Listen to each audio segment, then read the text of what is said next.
I'm Grant Nakasone here with UH professor and filmmaker Vilsoni Hereniko. So I know you touched a little bit upon your childhood when you were showing us these films. How much of your past and how much of your childhood dictates the kind of stories you tell now? Very good question. Thank you for that. I grew up on Rotuma, this tiny island, 300 miles north of Fiji, 2,000 people, for the first 16 years of my life.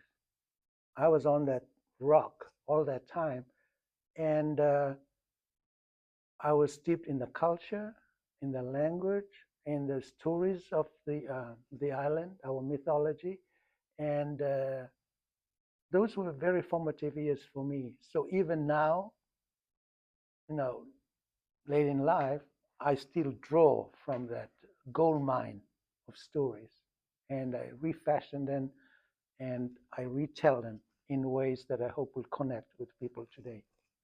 And I know you're from Rotuma, Fiji. So how important is storytelling to like indigenous affairs and the continuation of indigenous culture? I think it's everything.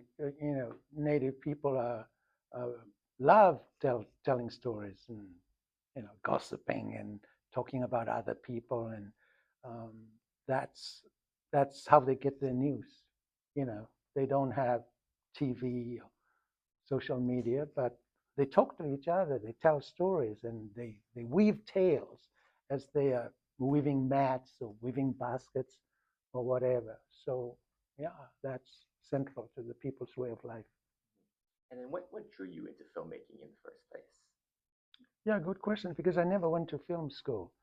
Well, I was lucky enough to marry Jeanette, who founded the Hawaii International Film Festival. She started it when she was working at the East West Center, and I was trying to complete my PhD at the East West Center, and she was looking for um, someone to be on the jury, and she found me, and that's how we met. And because she was in cinema, I got involved in filmmaking.